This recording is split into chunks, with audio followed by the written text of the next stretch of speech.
Bismillahirrahmanirrahim. Assalamualaikum warahmatullahi wabarakatuh. Kami dari kelompok 1 akan mempresentasikan atau membawakan beberapa materi yang akan kami jelaskan nantinya. Nah, untuk saya sendiri, perkenalkan saya Syahdila dengan NIM 426190046. Pada kesempatan kali ini saya akan menjelaskan mengenai materi encapsulation atau pengapsulan.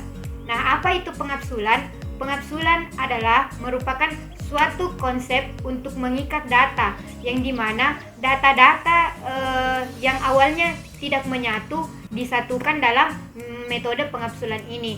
Nah, ada beberapa manfaat dan kelebihan dari metode pengapsulan ini, yang diantaranya metode pengapsulan ini dapat mempermudah si pembuat program.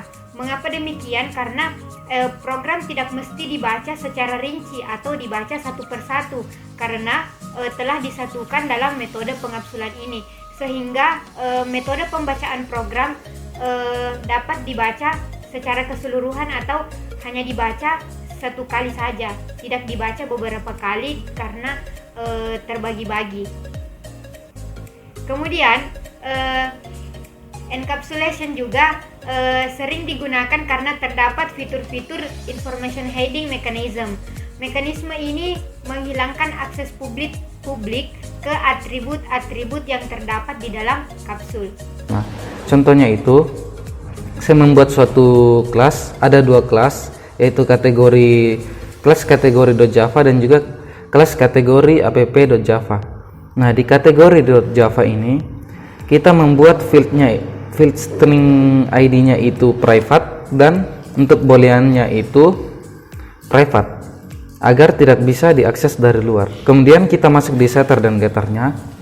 Nah, biasanya ini semakin banyak fieldnya maka semakin banyak juga yang setter dan getternya, dan itu akan ribet.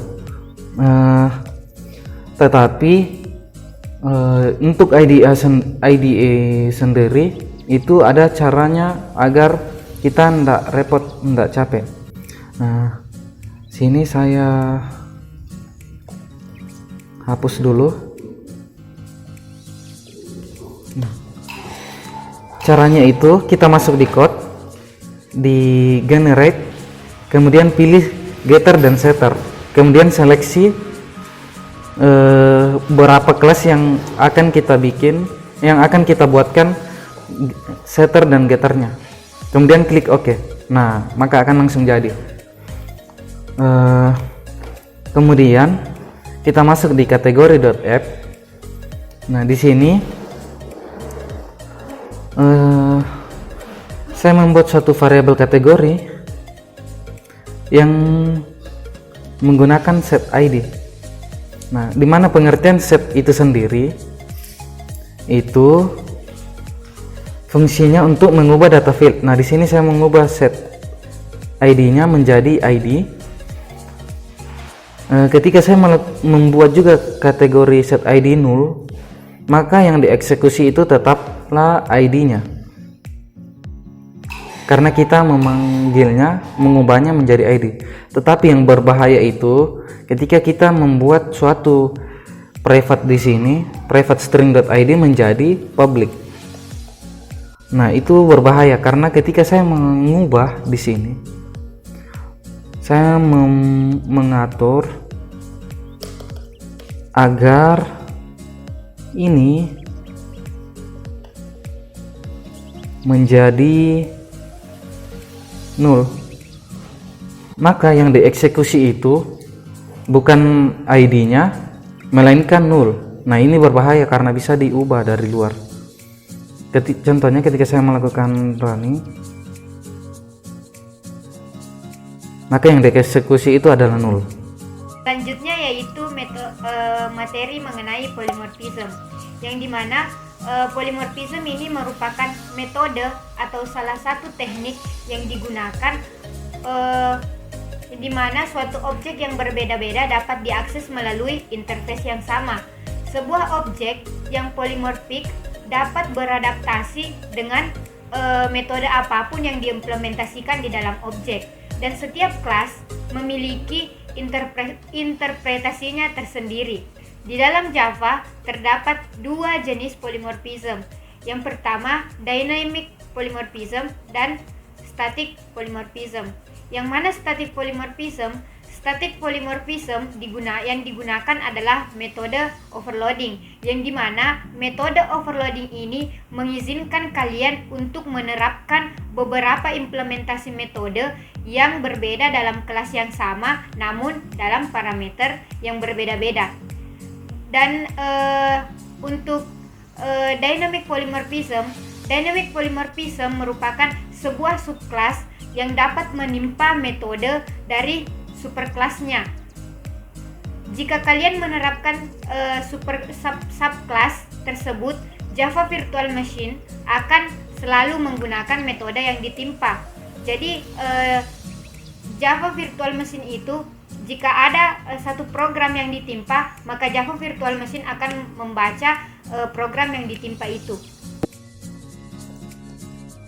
Baiklah teman-teman, saya akan menjelaskan mengenai suatu pemrograman yang bernama polymorphism.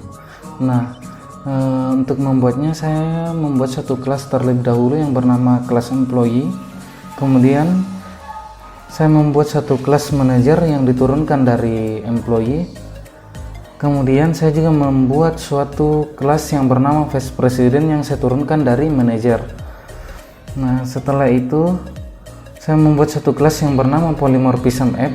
Nah, di dalam polymorphism app ini yang saya blok ini adalah contoh polymorphism.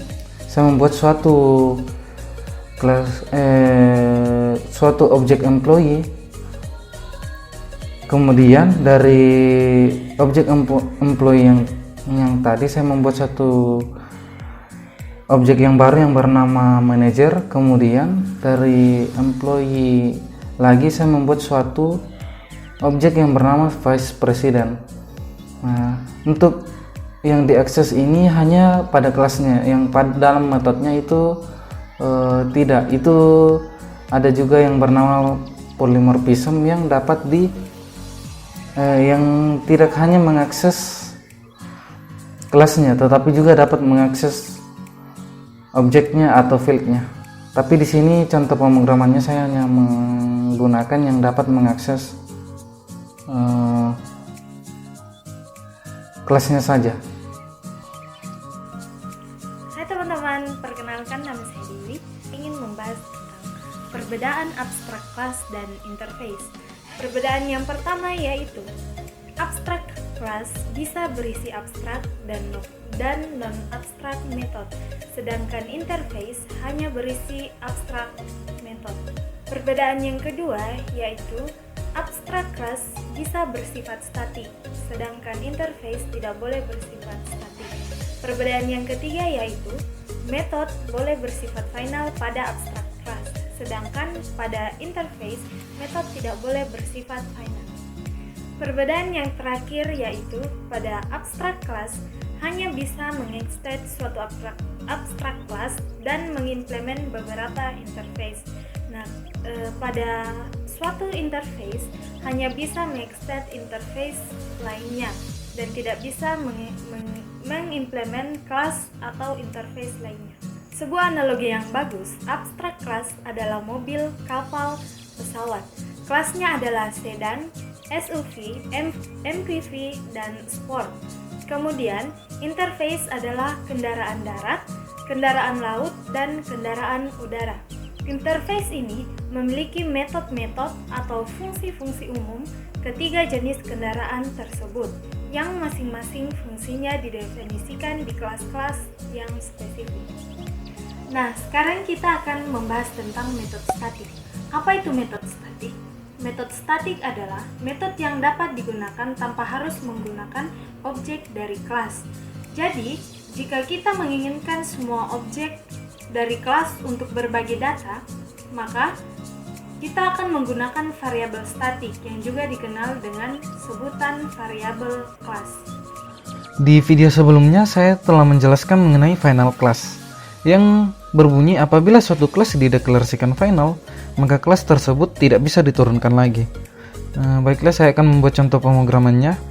Apabila saya membuat suatu kelas Instagram dengan menambahkan keyword final.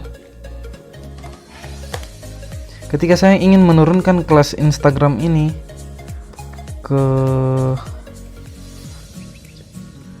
kelas tweet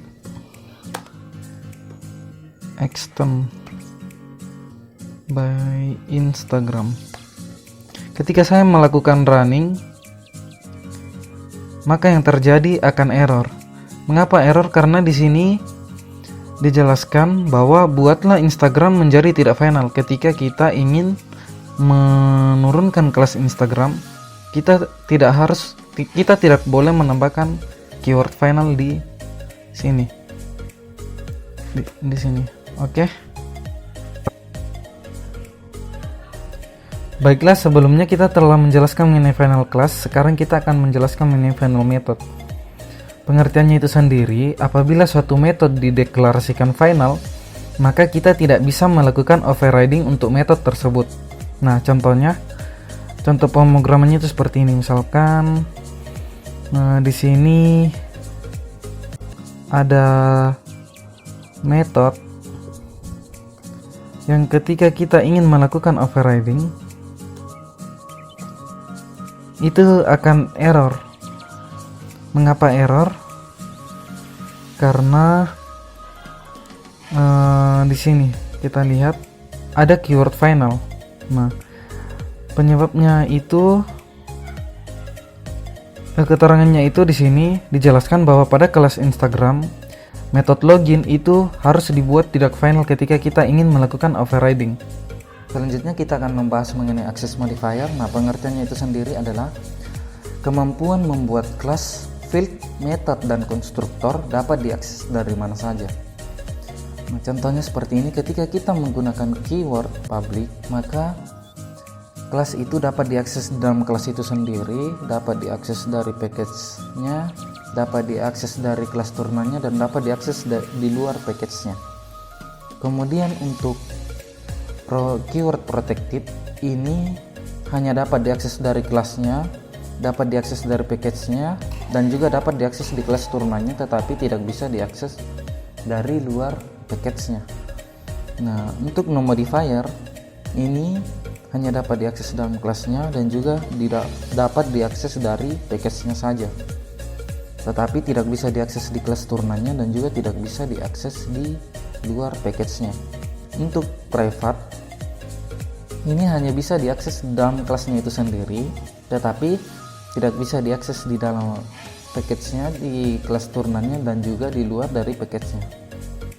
Untuk public class, saat kita membuat satu public class, kita hanya bisa membuat satu public class di satu file Java. Selain itu, nama public class juga harus sama dengan nama file. Nah, contohnya seperti ini. Saya membuat ada 3 kelas. Di sini namanya kelas product.java, product app.java, dan application.java. Nah, di sini pengertiannya tadi bahwa selain itu nama public class harus sama dengan nama file.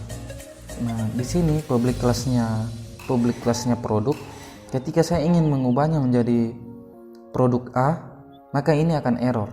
Kenapa? Karena nama filenya itu sendiri adalah product.java. Maka hal ini akan menjadi error. Ketika kita juga menggunakan public class ini juga dapat diakses dari package yang sama dan kelas turunannya. Misalkan di sini public dapat diakses dari kelasnya, package-nya, subclass-nya, dan di luar daripada itu. Contohnya seperti ini. Ketika saya melakukan running di sini, maka tidak ada yang error. Kenapa? Karena seperti penjelasannya tadi bahwa ini dapat diakses dari kelasnya, package-nya, subclass-nya, dan di luar daripada itu. Nah, contohnya juga ketika saya ingin mengubah ini menjadi private, saya mengubahnya menjadi private.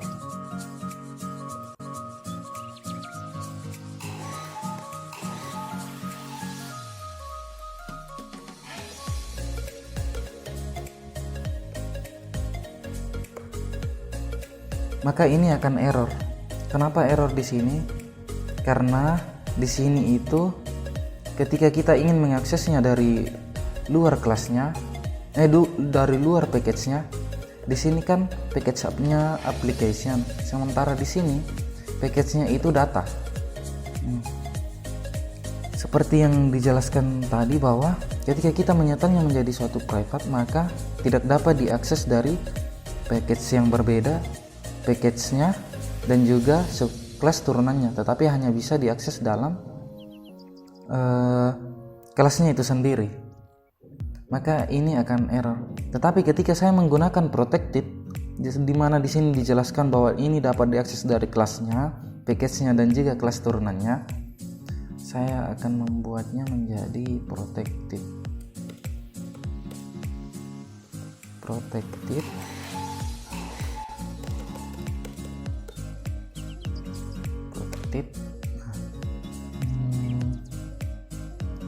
Di sini ketika saya ingin mengaksesnya dari kelas dari package yang berbeda, maka hal ini tidak bisa dilakukan. Kenapa? Karena di sini package-nya data dan di sini package-nya itu application. Seperti yang dijelaskan di sini, kita tidak dapat mengakses dari luar package-nya, tetapi bisa diakses dari package yang sama di sini. Misalkan saya melakukan running di sini,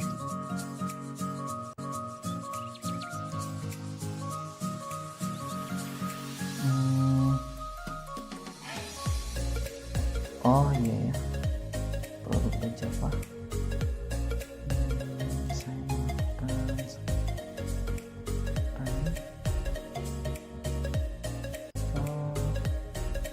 Produk app.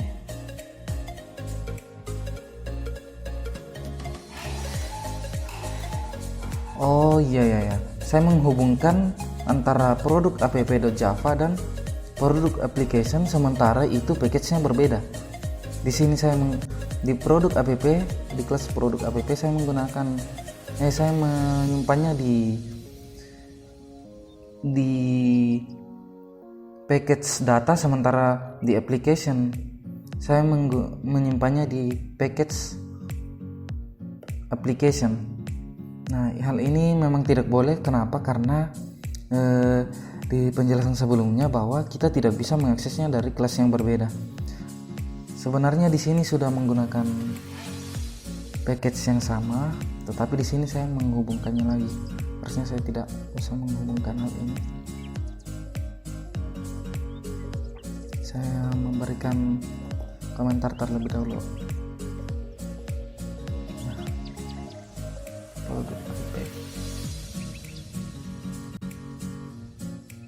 Nah, ini dia. Kita dapat mengaksesnya di package yang sama. Contohnya di sini paket data, dan di kelas produk itu menggunakan paket data. Oke, selanjutnya kita ke